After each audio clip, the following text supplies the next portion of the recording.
One of the things you have to become attuned to when you live in a foreign country is how differently people express what they want. Or at least the more attuned you become to that, the easier your life will be.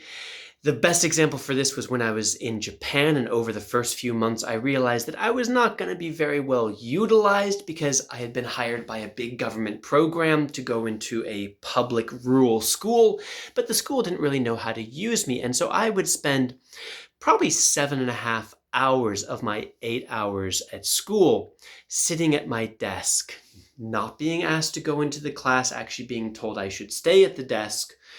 And so at first I was trying to be busy, I was trying to study Japanese, and at a certain point I just had too much time in my hands. So I would read books, usually about Japan, the history, all of this.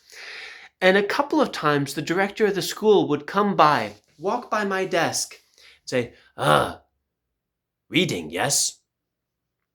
And I would say, yes, I'm reading. And I was very happy thinking maybe he wanted to have a conversation. I would start telling him about the book. He went, and then would go back into his office.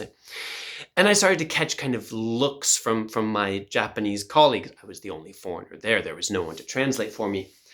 There was a moment when I realized he was not expressing interest in my book. He was expressing the fact that I should be aware I shouldn't be reading at the desk. And even if I had nothing to do, I should be trying to look busy.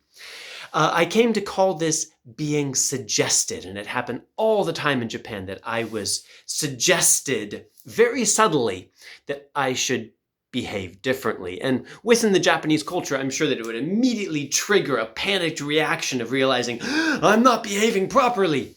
But it didn't for me. It took more time to sink in, so I probably seemed like a very rude, inconsiderate person. Well, these are the types of differences that you kind of have to wonder.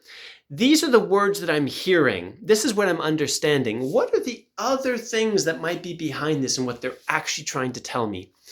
This is exhausting. It goes into culture fatigue that I talk a lot about on this channel, but it is a huge part of the value of living in a foreign country and understanding how differently people communicate their meaning, their wants, their desires, because it is a massive range that goes far beyond language barrier.